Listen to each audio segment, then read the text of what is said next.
For nearly 3 decades, Brett Favre was the golden boy of American football.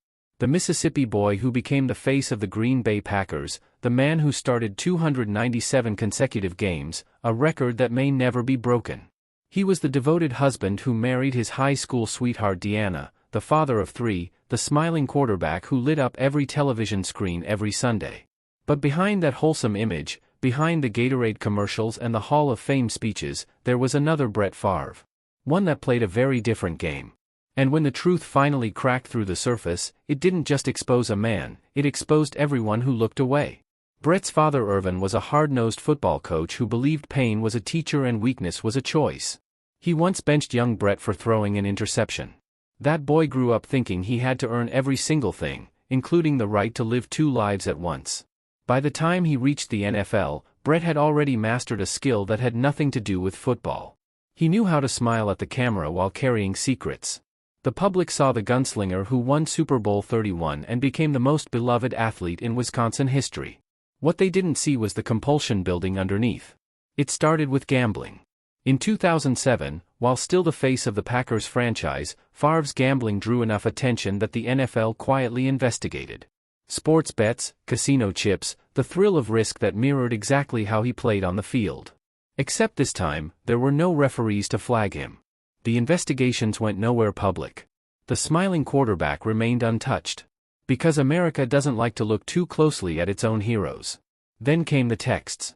In 2008, during the chaotic period when Brett announced retirement and then wanted back in, he was sending inappropriate text messages and unwanted photographs to Jen Sturger, a former New York Jets cheerleader.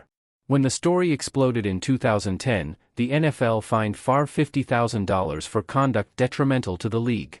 He apologized publicly. Deanna stood beside him. The world moved on. But the real double life was about something much darker. After retiring in 2011, Favre returned to Mississippi as the hometown king. He opened restaurants, invested in businesses, lent his name to local causes. And that's where the story gets devastating. In 2022, an investigation into Mississippi's welfare fund, designed to help the state's poorest families, uncovered millions in misused funds. At the center was Deanna Favre, accused of receiving $1.1 million from welfare funds meant for vulnerable children. The money went toward horseback riding lessons, home renovations, and personal expenses. Brett himself was accused of receiving $1.1 million for speeches he never gave. The Favres denied wrongdoing, but the damage was done. The Golden Boy and his family were suddenly at the center of the largest public corruption scandal in Mississippi history. The trial began in January 2025. Deanna was charged with 33 counts including welfare fraud, money laundering, and obtaining money under false pretenses. Brett was named a co-conspirator. The man who once represented integrity in American sports now sat defending his own name. And the people who cheered for him, bought his jerseys, named their sons after him, had to reconcile the image with the reality. But even in the wreckage, there's something human about this story. Brett Favre was never a villain. He was a man who grew up believing he was invincible. For 30 years, the world told him he was. Every cheering crowd, every commercial deal, every Hall of Fame speech reinforced a narrative that he was above the things that brought other celebrities down. Today, Brett Favre lives away from the cameras.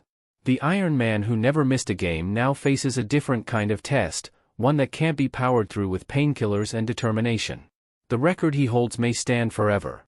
But the legacy he built alongside it is being rewritten in a courtroom and in the minds of everyone who ever believed that the man they saw on Sunday was the whole man. If you've ever wondered what happens when a hero falls, not from one dramatic moment, but from 1,000 small ones nobody wanted to see, this is it. The hardest part isn't the fall itself. It's realizing we were all watching, and we chose not to look.